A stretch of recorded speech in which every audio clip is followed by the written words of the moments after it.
Faubert sought information for a living. That is to say that ever since he returned from Korea, after having served with the armed forces, he had been working as a private investigator in Montreal. William Hamilton, a rich industrialist, had gotten in touch with him regarding a simple vandalism issue. Nothing to write home about. Not worth hiring a private eye either, just so he can drive for hours on rough roads. But that's how it had always been. The client pays, Carl gets it done.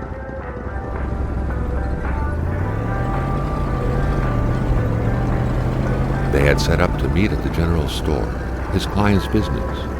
Well, actually, the entire village had William Hamilton's name written all over it.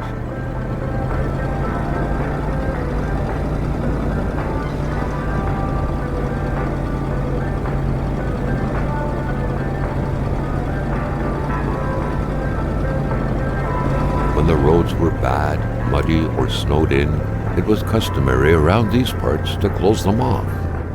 But it was also customary to ignore those signs entirely and drive there anyway.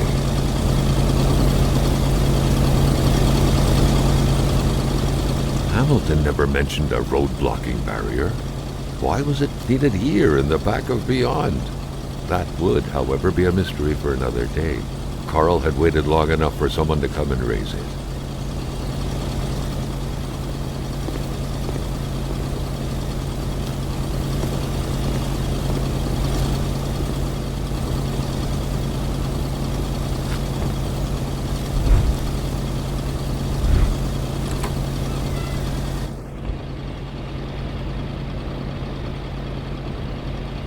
Hamilton no doubt knew who managed the barrier. Carl wanted to give him a call, but that would have been too easy though, as sure enough the line was acting up.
Still not a soul in sight. There was no point in waiting any longer. Carl had to figure this one out by himself. Hamilton is waiting for Carl in the general store. It was time for him to get down to business.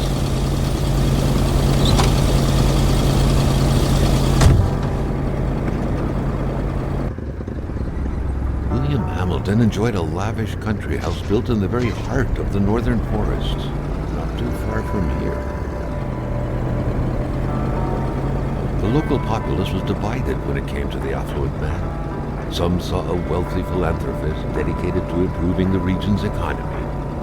Others an aging Englishman who would do anything to further his fortunes. And those ones hated him enough to go on about scheming against him. Hamilton had recently acquired a few local businesses, but the last straw was the reopening of a mine, which gave rise to a wave of protests and threats from the Cree people. Given these circumstances, Carl reckoned that a good number of people must be feeling compelled to oppose Hamilton in one way or another. So far, only the industrialist's house had been a target, but soon enough, Carl thought, the target would become the man himself.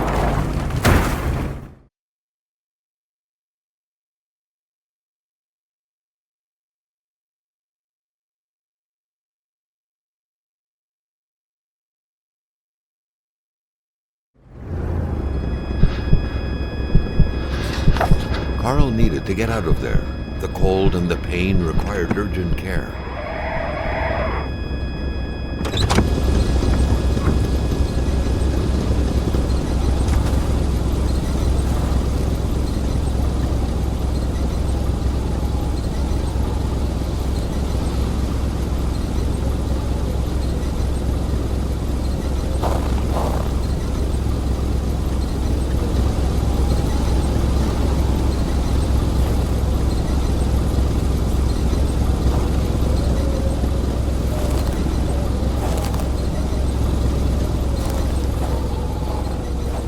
It was so cold. Already Carl did not feel his toes anymore. The driver had taken off. It was still best to check it out and leave nothing to chance. Carl needed help.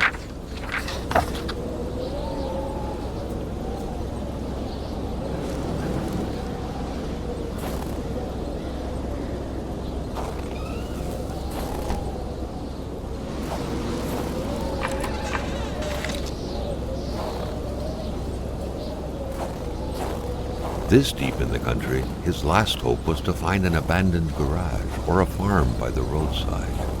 His life depended on it.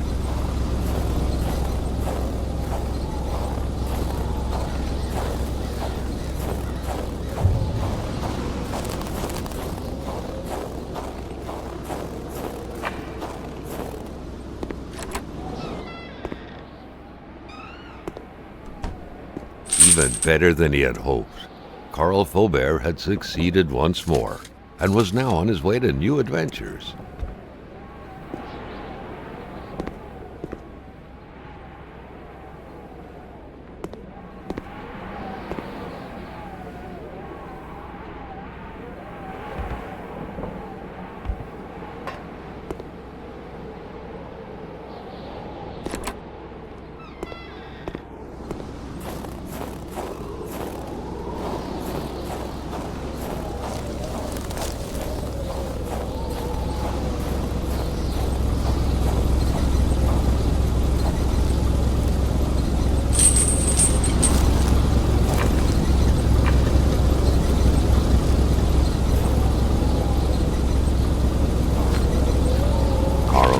Diligent in his work, always carried his log on him, in which he scribbled down thoughts and leads alike during the course of his investigations.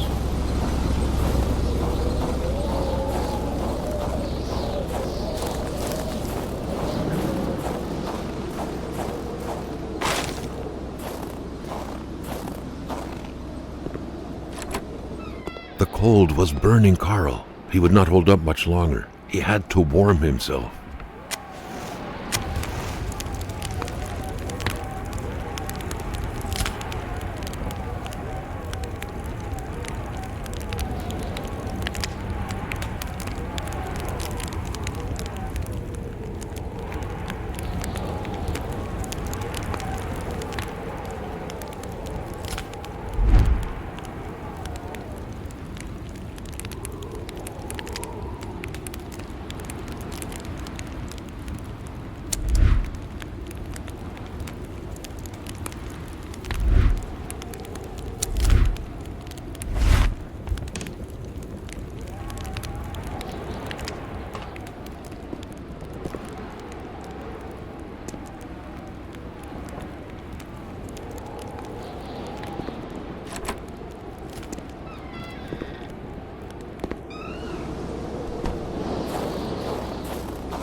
Spread out on a few acres of untouched forest, bellowing caribou, everlasting snow, and undefiled lakes, the Manistan region was no tourist hub.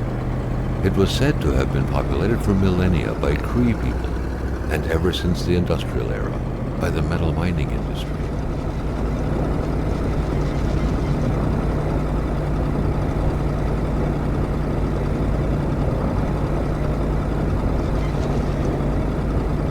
Jean-Luc Bédard had without a doubt been the closest man in the village to William Hamilton, otherwise known as Uncle Willie. The truck was running on fumes. Good thing that the general store was close by.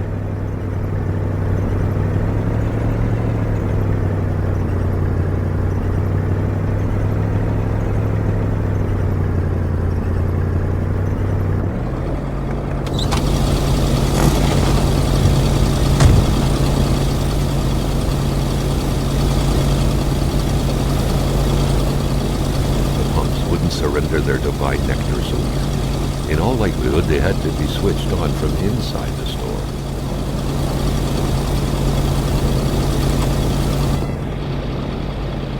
Carl had no trouble recognizing his employer.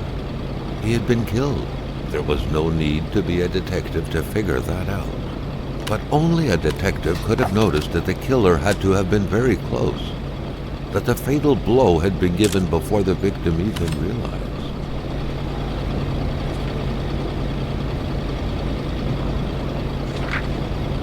What could be inside that envelope? Carl was taken aback. He knew this address. It was said to be the address of the P.O. box for the Canadian Secret Service.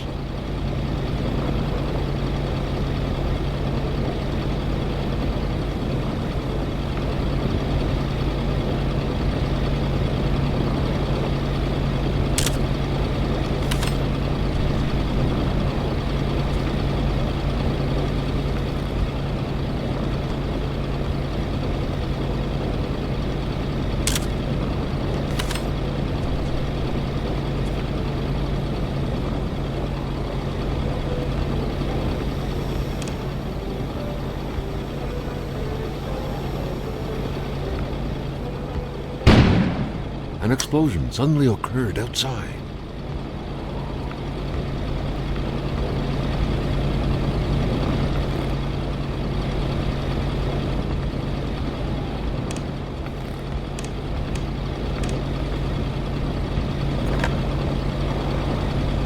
The snowstorm pummeled everything in its path.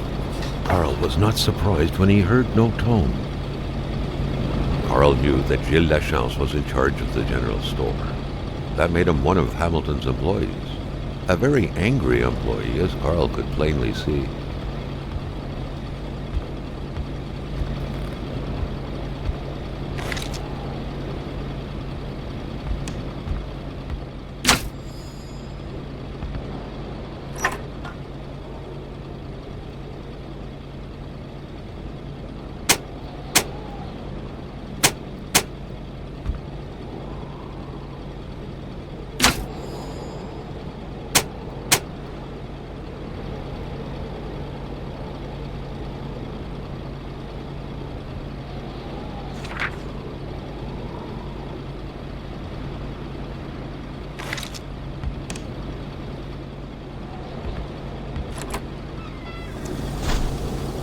Maintaining his composure, Carl recalled something from his military training. Wolves always stay away from populated areas. Wait, was it about bears? Carl was used to strange phenomena, but a chunk of ice like this, as if an iceberg came out of the ground, that was a first.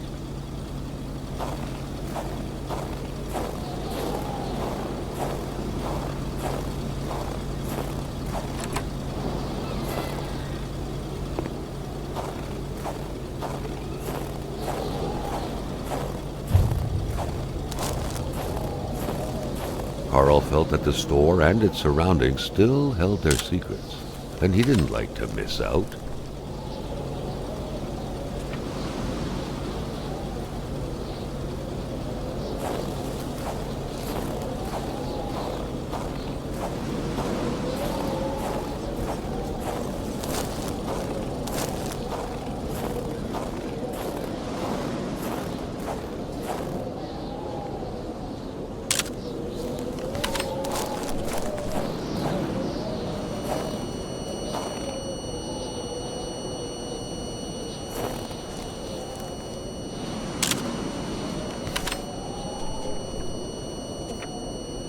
Carl wondered what the hell could that thing be. It looked like a man fossilized in ice.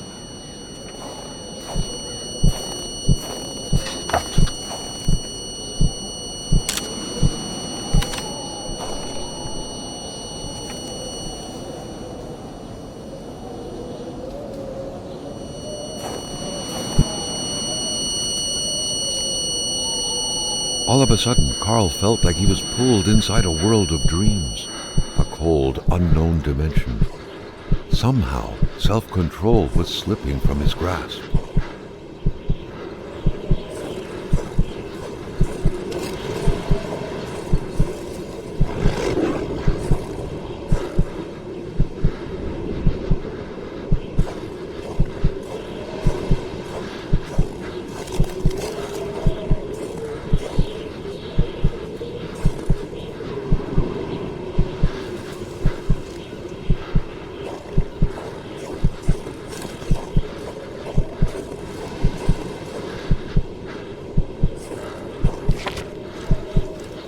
To all appearances, this was a hunting log.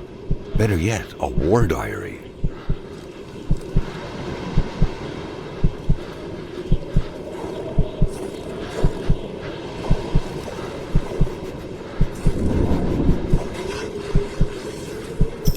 What could these engraved numbers mean? A fresh path suddenly appeared before Carl.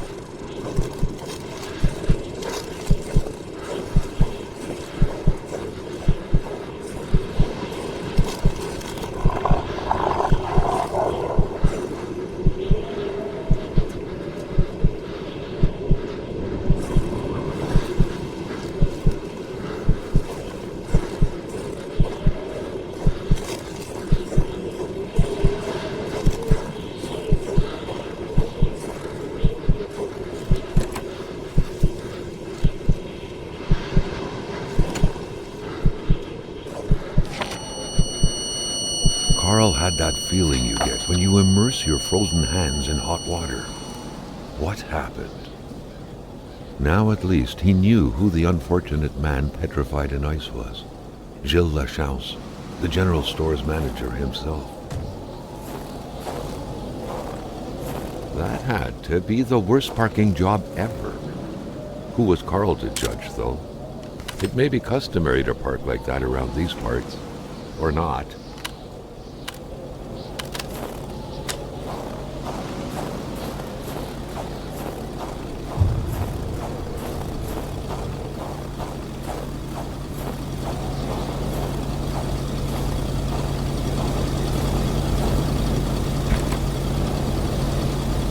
A milkman had to drive by every week to fill the bottles. The fresh milk indicated a recent visit. Something fell to the bottom of the box.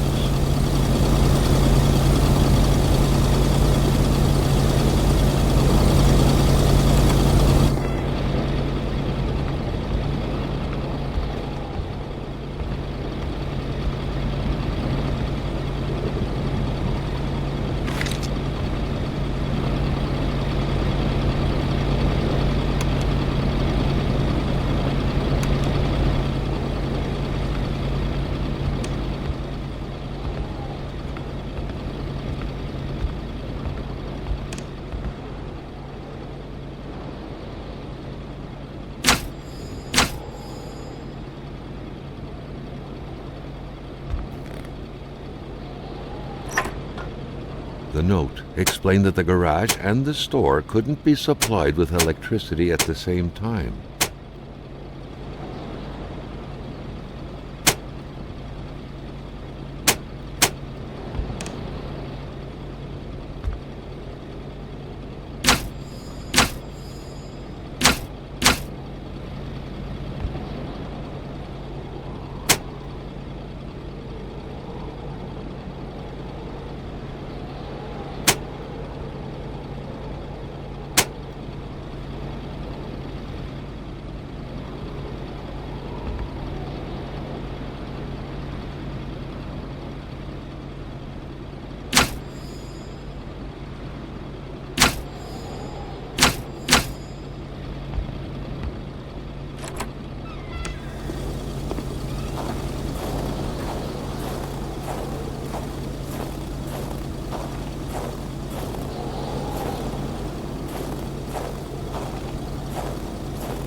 Carl was no electrician, but he could identify a wiring problem when he saw one.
Carl felt a chill down his spine and had a terrifying realization.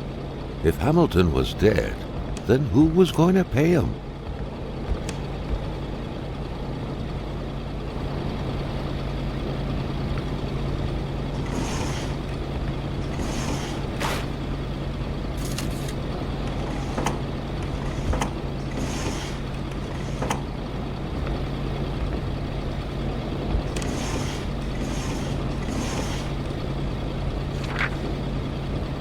According to that log, it seemed like the whole village owed some money to the general store. Carl was far more interested in the bunch of nearby addresses he had just gotten his hands on, though.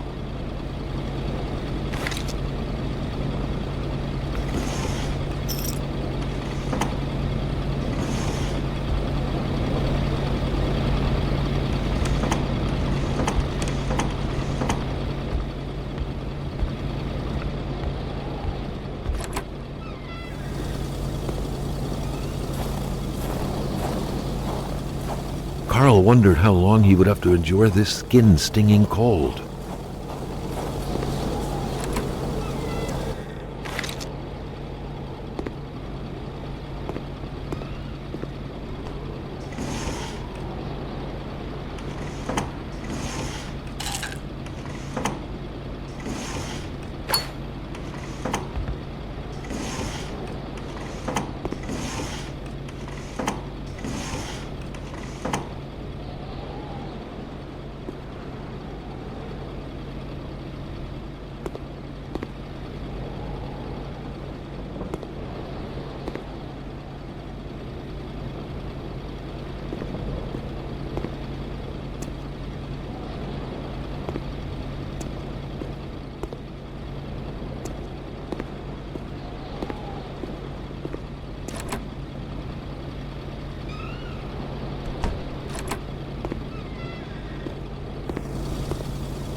The note explained that the garage and the store couldn't be supplied with electricity at the same time.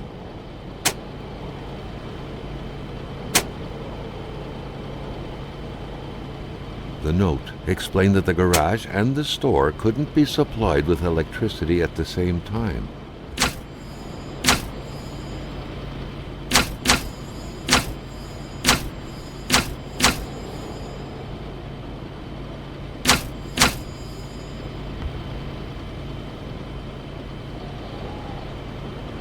The note explained that the garage and the store couldn't be supplied with electricity at the same time.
The note explained that the garage and the store couldn't be supplied with electricity at the same time.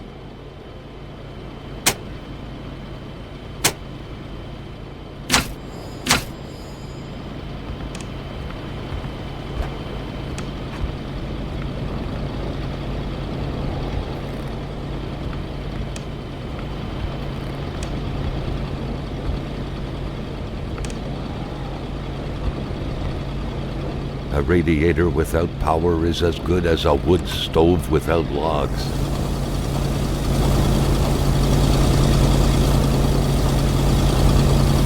The pumps wouldn't surrender their divine nectar so easily. In all likelihood, they had to be switched on from inside the store.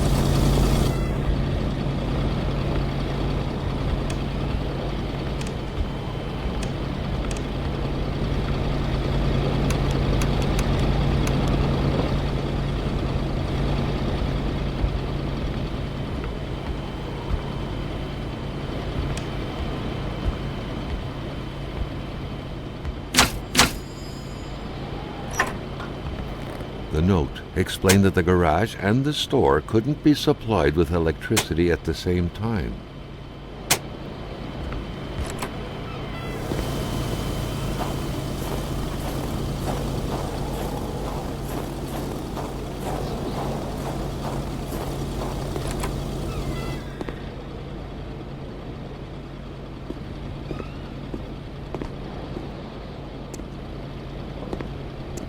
Carl was making progress, but the lift probably needed some more juice to work properly.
At long last, the crowbar was within Carl's grasp. Surely it would come in handy at some point.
Carl knew straight away where to find the infuriated 𝓣𝓱𝓮. Any good investigation would have to start there.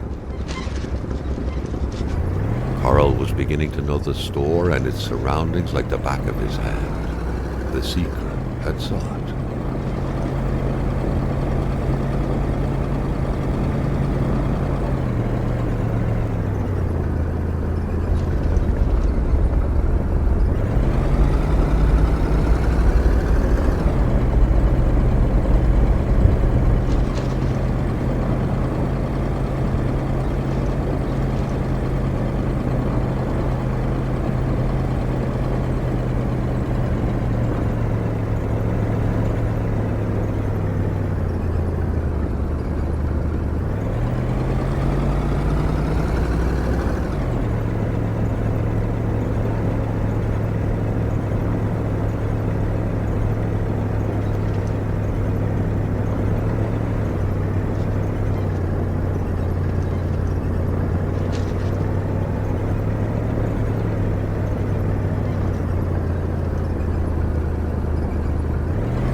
Sometimes, and especially around here, people are so possessive with their land, as a dog is with hydrants.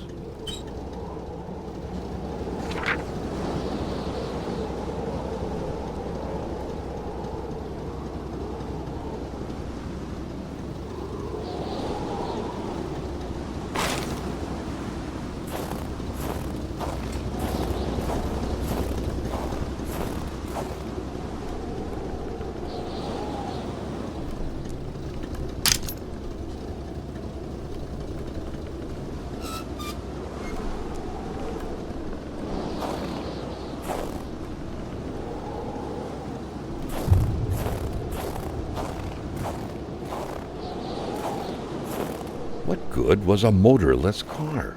The mechanic sure had an odd way to go about repairing things.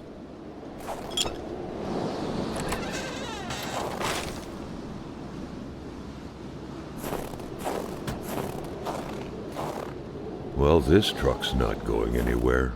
Where were the amputated parts? Carl grinned as he pictured a Frankenstein-esque car lying around somewhere made of parts from a dozen different vehicles.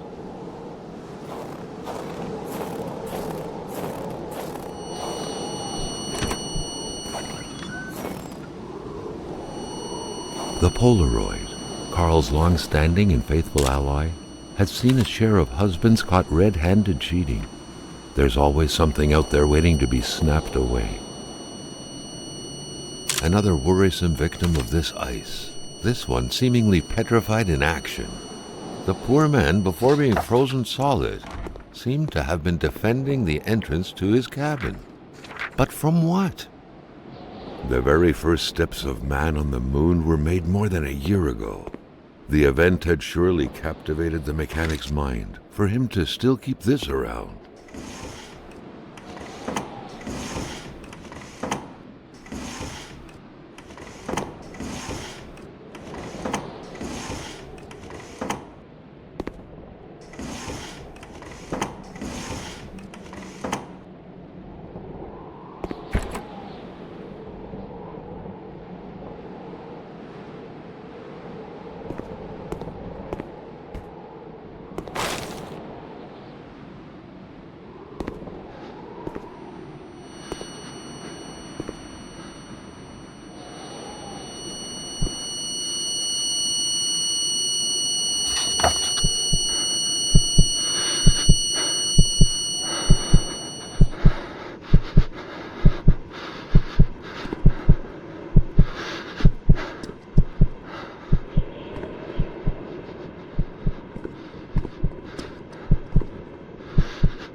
Something very important must have been in there for the man to take such time and effort to hide it. But Carl didn't know how to reach it.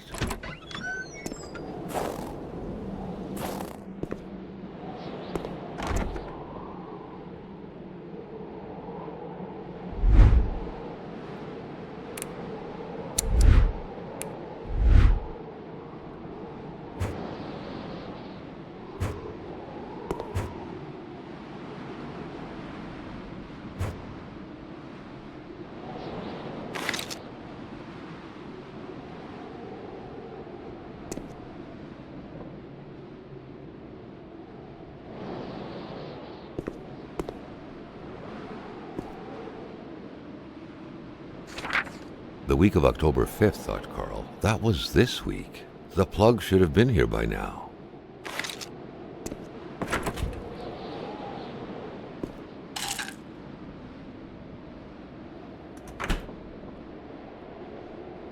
The shape of this machine, almost straight out of Star Trek, was out of the ordinary to say the least. It felt like this thing could fly up into space at any moment.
The milk was sorted by color, from the whitest to the greenest, or in other words, from the freshest to the sourest.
Weird stuff. Kind of a crossing between a colander and a hairdryer. What was it for? To play telepath? To protect against nuclear waves?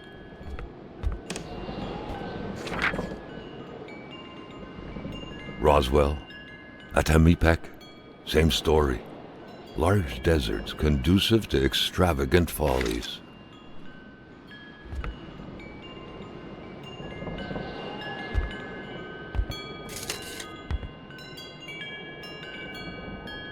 The man has a passion for intergalactic things.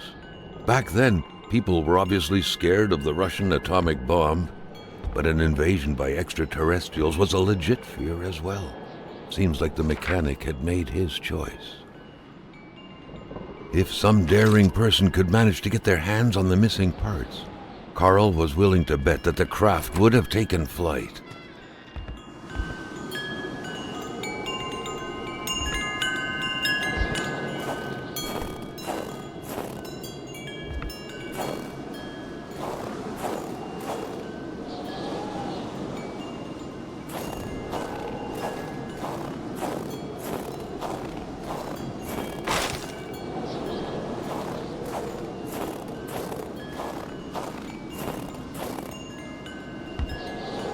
Perhaps someone was expecting an important call. In any case, that person's in for a long wait. Carl already noticed that telephone services weren't provided in this area.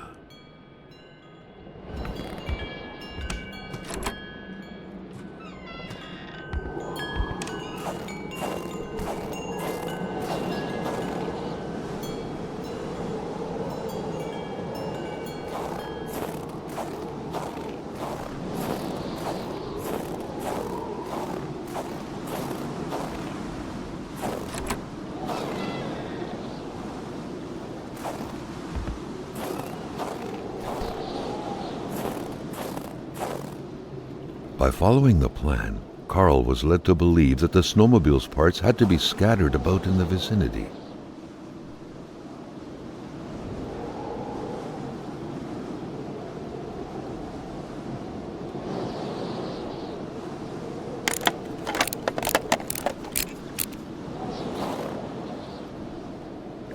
It was so cold. Already Carl did not feel his toes anymore.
Carl hadn't lived up to his good finder reputation. He still hadn't found any of the wealth contained in Lamotte's lands.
There should be a law forbidding doctors from falling sick.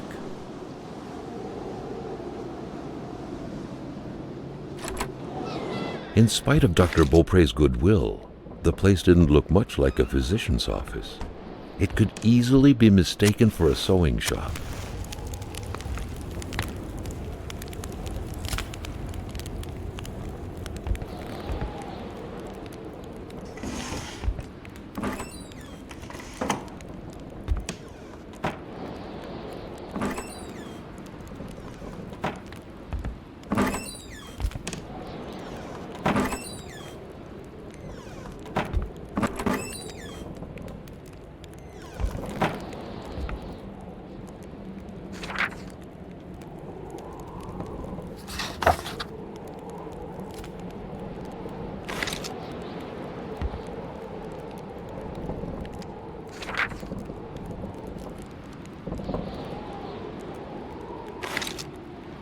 Doctors used light-reflecting frontal mirrors to look inside the patient's cavities.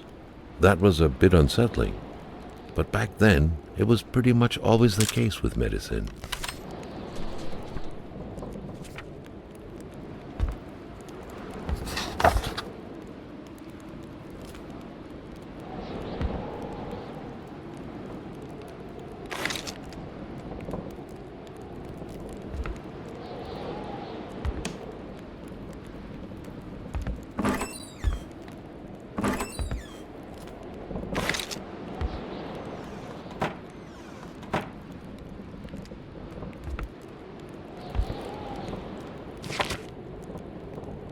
Communist Manifesto. Only a few years ago, this type of allegiance meant prison time. And even at present, the Western world was very wary of the Soviet threat. Why would the doctor own such a book?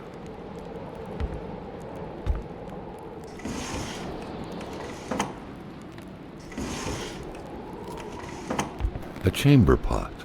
Fortunately for Carl, inspecting it wouldn't further this particular investigation. Dr. Faubert had done his medical studies quite far from here. He was surely one of the first students out of the new campus to settle on the mountainside.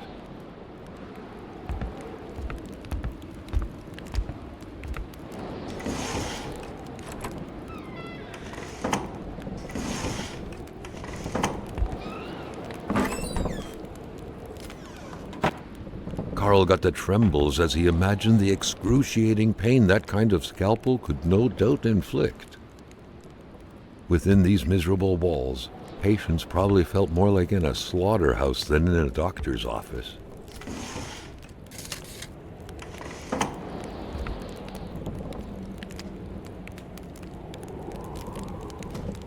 For the one-eyed, or for other vision problems, the eye patch was the way to go.